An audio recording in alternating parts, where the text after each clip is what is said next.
Paris não tem fim, e as recordações das pessoas que lá tenham vivido são próprias, distintas umas das outras. Mais cedo ou mais tarde, não importa quem sejamos, não importa como façamos, não importa que mudanças se tenham operado em nós ou na cidade. A ela, acabamos regressando. Paris vale sempre a pena, e retribui tudo aquilo que você lhe dê. Mas, neste livro, quis retratar Paris dos meus primeiros tempos, quando éramos muito pobres e muito felizes.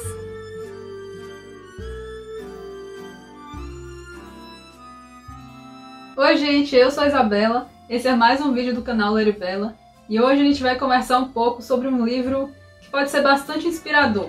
Eu tô falando de Paris é uma Festa, do Ernest Hemingway. Mas antes de começar o vídeo, eu vou dar aquele aviso básico de todo vídeo. Se você está me conhecendo agora, se você ainda não é inscrito no canal, por favor se inscreve aí, te convido a se inscrever, porque a gente tem conteúdo sobre livros semanalmente.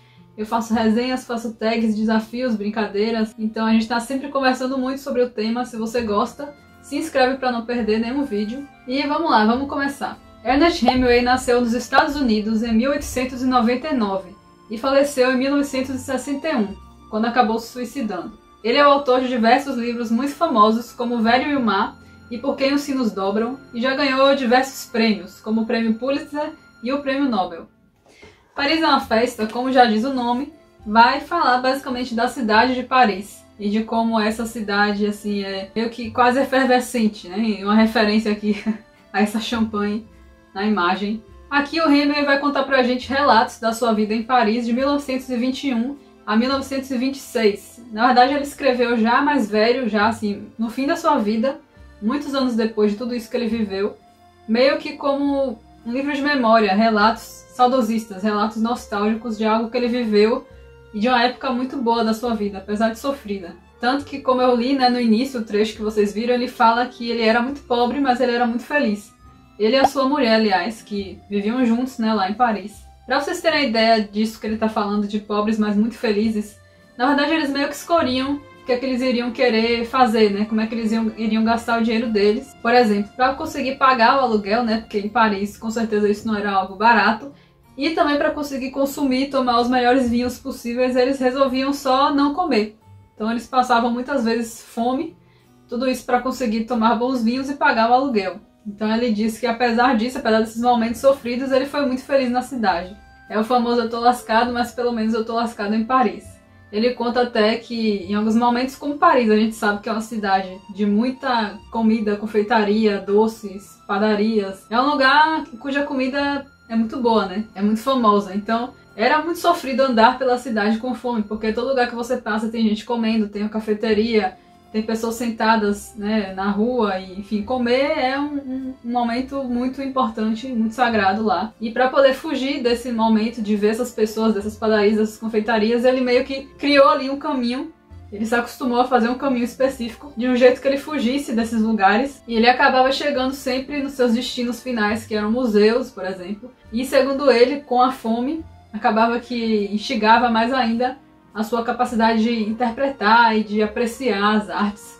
Olha as ideias, né? Paris, aí nessa década, né, em 1920, era uma cidade que recebia muitos e muitos artistas. Muitas pessoas, muitos músicos, muitos escritores, enfim, artistas em geral, pintores, saíam de suas cidades, muitos dos Estados Unidos, né, como Hemingway, para poder ir para Paris e se inspirar, porque é uma cidade encantadora, era uma cidade que inspirava muitas pessoas, era uma cidade que reunia muitos artistas.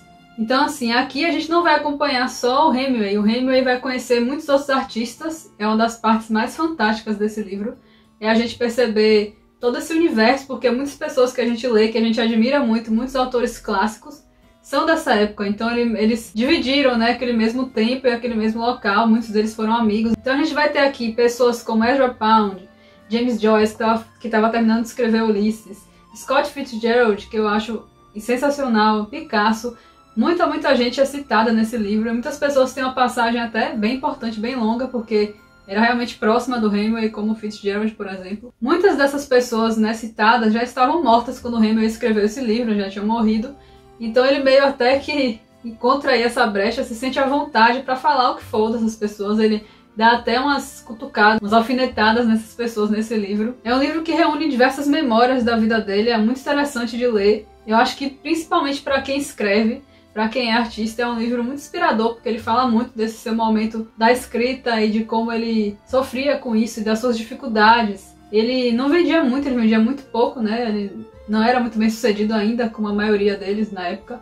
Fitzgerald era uma exceção, porque o Fitzgerald estava se dando bem com as coisas que ele escrevia. E a gente tem aí bastante desse seu processo de escrita e de tudo que ele passava para poder tentar sobreviver através disso. Algo que se fala muito também aqui nesse livro é da arte como resistência. Na época as pessoas chamavam essa geração dos anos 20, de geração perdida. Na apresentação a gente tem um texto muito bom, na apresentação desse livro, que vai falar sobre exatamente a arte no pós-guerra. Porque eles tinham acabado de sair da Primeira Guerra Mundial, eles ainda estavam se recuperando. Então o livro fala sobre essa geração, que seria a geração perdida, que é a geração do pós-guerra, né? As pessoas que estão se recuperando do trauma da guerra, estão passando pelo momento de, tá, como é que vai ser agora? Como a gente vai viver agora? Como a gente vai superar as pessoas que morreram ou todo esse desastre? Como é que vai ser? E essa geração do pós-guerra, como é que vai superar tudo isso? Como é que eles vão passar por isso? E os artistas? E a arte como resistência, a arte como forma de luta e de sobrevivência. Ele vai contar nesse texto, né? Ele vai explicar, vai falar um pouco sobre o fato de que a Primeira Guerra trouxe por um tempo essa esperança duradoura de que tudo ia ficar bem, mas no final acabou que só mostrou pra todo mundo como o ser humano é podre, como o ser humano é ruim, como o ser humano é violento. E, gente, infelizmente eu só consegui me lembrar da pandemia. Eu só fiquei pensando em a geração pós-pandemia, como é que vai ser isso? As pessoas, as crianças, os adolescentes, enfim, os jovens, após a pandemia pra superar, né? Porque muita gente perdeu entes queridos, muitas crianças estão órfãs, muitas pessoas perderam seus empregos, tá todo mundo meio louco, né, meio enlouquecido, a gente ainda não conseguiu entender. E o Hemingway até fala que toda geração é perdida, toda geração é perdida, toda geração sempre foi e sempre será perdida. Enfim, isso do pós-guerra, como ele fala, que as pessoas antes tinham essa sensação de esperança de que tudo ia ficar bem e que depois acabou que a guerra só mostrou pra todo mundo como o ser humano é podre, egoísta, violento, e é exatamente o que a gente sente, né, na pandemia, que a gente imaginou no início que isso vai mostrar pra gente como podemos ser altruístas, como o ser humano pode ser bom com o outro, mas foi completamente o contrário, infelizmente. A gente só percebeu como o ser humano é podre, como as pessoas podem ser horríveis, não se importar o mínimo com o próximo, porque aqui a gente não depende só da gente, a gente depende de que todo mundo se cuide para que a gente possa conseguir superar as coisas, mas as pessoas não entendem. Até agora a gente tem que explicar para as pessoas como se usa uma máscara, e que a gente precisa usar máscara, que a gente tem que tomar vacina, e é exaustivo. Mas enfim, voltando, eu não tinha como não fazer essa reflexão, porque esse texto me tocou muito nesse sentido. Como o Hemingway não tinha dinheiro para comprar livros, né, ele frequentava sempre um lugar encantador, incrível e mágico chamado Shakespeare & Company, que provavelmente você já ouviu falar. É um lugar muito famoso porque exatamente era o local onde vários desses artistas iam muito, né? Pelo que eu entendi, o original não existe mais porque acabou fechando durante a Segunda Guerra, durante a invasão nazista, mas depois abriram de novo em outro local, mas ainda é Shakespeare & Company. Um lugar que eu, inclusive, tive o privilégio de visitar e foi, assim, surreal pensar que esses artistas era um lugar que eles frequentavam e é um lugar encantador, mágico. Você olha pra todos os lados, tem livro pra todo lugar, tem livro em cima da mesa, tem livro pendurado, tem livro em estante, tem livro no chão. Tem coisas penduradas nas paredes e papéis e lugares pra você sentar e ler. É um labirinto, é sensacional. Não se pode tirar muitas fotos lá, quer dizer, não se pode tirar fotos em geral. Eu tirei algumas meio escondidas assim, só pra guardar pra mim. Então era assim que ele lia muitas coisas, ele fala muito do que ele costumava ler também, o que é muito interessante. Adorei saber o que o Hemingway gostava, o que ele lia. Então eu vou falar um pouco melhor sobre isso. Eu vou ler um trecho aqui que fala um pouquinho sobre a livraria e biblioteca. Nessa rua fria, varrida pelo vento, a Shakespeare & Company era um lugar acolhedor e alegre, com um grande fogão aceso no inverno, mesas e estantes de livros, novidades na vitrine e nas paredes, fotografias de famosos escritores vivos e mortos. Todas as fotografias pareciam instantâneas, e até mesmo os escritores mortos tinham um ar muito vivo. Então, como eu falei, esse lugar encantador era um ponto de encontro para todos esses artistas que eu já falei, James Joyce, Fitzgerald, Hemingway, Picasso, enfim. Além disso, ele vai falar também dos livros ali que ficam em volta, né, do Rio Sena, porque existem várias barraquinhas que as pessoas vendem livros como se fossem pequenos sebos. Então, é um cenário, gente, muito encantador. Paris é uma cidade muito encantadora, muito inspiradora, mas você vê tudo isso pelos olhos de Hemingway, é muito incrível. Eu falei no vídeo de lidos de junho que não foi a melhor experiência do mundo, mas isso porque Eu li esse livro pela primeira vez em 2015, eu tinha acabado de viajar para lá, para Paris, e eu estava muito mais encantada, muito mais sensível, então ler esse livro foi uma experiência fantástica, dei 5 estrelas na época, favoritei.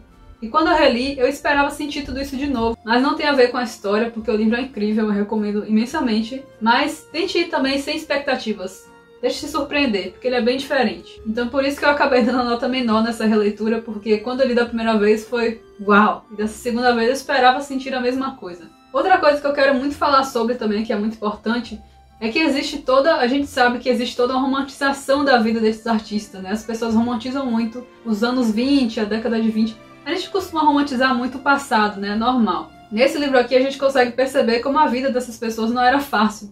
É uma coisa meio óbvia, mas a gente lendo é que fica mais óbvia. E existe uma pessoa que romantiza muito tudo isso, que é a pessoa de um filme que talvez você tenha encontrado certa semelhança se você já assistiu esse filme. Ele se chama Meia-Noite em Paris. É um filme cujo diretor, a gente finge que ele não existe. Meia-Noite em Paris é um filme que de certo modo foi inspirado em Meia-Noite em Paris. Apesar de que ele é completamente uma obra de ficção, né? É um filme de ficção, ao contrário desse aqui, que é um livro completamente real, né, de não ficção, um diário, um livro de memórias. Porque o Gil Pender, que é o personagem principal desse filme, ele é apaixonado pela década de 20, ele queria muito ter vivido nessa época, ele queria ter vivido a vida desses artistas, ele queria ter vivido essa Paris. E é isso, essa coisa de romantizar é o que ele faz completamente. E o filme, na verdade, meio que mostra essa mania das pessoas de romantizarem, de sempre quererem voltar ao passado, de sempre acharem que o passado era melhor. Aliás, se você nunca assistiu, eu recomendo muito. Se você gosta do filme, eu recomendo muito que você leia Paris é uma Festa, acho que você vai gostar também. Como eu já disse, Hemingway não fala aqui só do que ele escreveu, mas também ele fala do que ele lia. E eu achei uma parte muito interessante, saber um pouco mais sobre o que ele gostava de ler. E principalmente ele lia muitos russos, muito Tolstói, muito Gogol, muito Chekhov, Dostoiévski, ele adorava russos. E uma coisa que me identifiquei, porque eu tô gostando cada vez mais de ler russos, é muito interessante, muito diferente. E uma coisa muito engraçada é que ele acaba criticando Dostoiévski, que eu achei essa parte hilária, porque ele vai criticar a escrita, ele fala que o Dostoiévski não é muito bom nisso, né, que ele escreve muito mal. E como pode alguém que escreve tão mal ter ideias, né, e conseguir conquistar a gente tão bem, conseguir fisgar a gente tão bem, com personagens tão interessantes. Eu achei isso muito engraçado, não esperava, fiquei chocada na hora. E como eu falei também, ele tinha muitos amigos escritores, e um deles era o Fitzgerald, que nesse caso é o que ele mais fala aqui, é o autor que ele mais cita aqui, porque acho que era a pessoa mais próxima, ou o escritor mais próximo dele. Eu adoro Scott Fitzgerald, tudo que eu já li dele até hoje eu amo. E nesse livro aqui tem umas situações bem estranhas que acontecem, porque a gente percebe que Fitzgerald era uma pessoa um pouco complicada, um pouco difícil. E sua relação com Zelda também era meio difícil, que era sua mulher na época. E outra coisa muito legal também é que Fitzgerald está escrevendo um livro e ele pede a opinião do Hemingway. E eu fiquei assim, gente, que legal. Isso é uma coisa que eu não tinha esquecido, porque quando eu li da primeira vez isso me marcou muito, porque naquele mesmo ano, não, no ano anterior, eu li pela primeira vez O Grande Gatsby e me encantei completamente. E aí o Hemingway vai e faz o quê? Cita O Grande Gatsby, fala que Fitzgerald estava escrevendo O Grande Gatsby nessa época e que ele pediu sua opinião. Quando o Hemingway fala da capa do livro do Grande Gatsby, é muito engraçado. Que ele disse que quando viu pela primeira vez, a primeira coisa que ele queria fazer era arrancar aquela capa, de tão horrorosa que ele achou. E eu achei engraçado porque é a capa, né, mais famosa, aquela capa que tem, tipo, uns olhos. O Gerald explica, né, porque que é dessa capa, ele entende o sentido, mas ele acha horrorosa. E, aliás, a capa aqui Antofágica relançou agora, que é a capa original, a capa famosa. A gente não tinha uma edição do Brasil com essa capa, se eu não me engano. Enfim, gente, acho que vocês entenderam que esse livro é uma declaração de amor a Paris. É um livro que fala de diversas situações, não só da vida dele, de tudo que ele passou, mas também das pessoas que ele conhecia, de como era viver em Paris, e como era encantador e pra ele, né, como era incrível as experiências que ele vivia e como era ser um escritor naquela época e viver essa geração perdida. Então vale muito a pena conhecer a história. Se você nunca leu Hemingway, se eu não me engano, esse foi o primeiro livro que eu li dele, eu acho que é um bom jeito de começar. E é um livro fluido, não é um livro complicado de ler, recomendo imensamente. E que vocês assistam também o filme Meia-Noite em Paris, que eu também acho muito bom. E gosto muito da trilha sonora do filme também. Aliás, eu leio esse livro com a trilha sonora do filme Meia-Noite em Paris, que combina perfeitamente. É muito bom. Então é isso, gente. Espero que vocês tenham gostado da resenha, que foi mais uma conversa do que uma resenha. Mas tem muito mais coisa do que eu falei aqui. Eu quis trazer um gostinho só pra vocês terem uma ideia do que os espera nesse livro. E pra tentar aí despertar em vocês a vontade de ler. Espero ter conseguido. Então me conta aí se você já leu, se você quer ler, se você conhece Hemingway. Tá bom? Se você gostou desse vídeo, curte, por favor. Se inscreve no canal se você ainda não é inscrito. E eu vou deixar aí também na descrição o link se você quiser comprar esse livro. Vou deixar o meu link aí porque Comprando por ele você me ajuda muito, porque eu ganho uma pequena comissão lá pela Amazon, então eu agradeço muito. Muito obrigada por estar aqui, um beijo e até a próxima.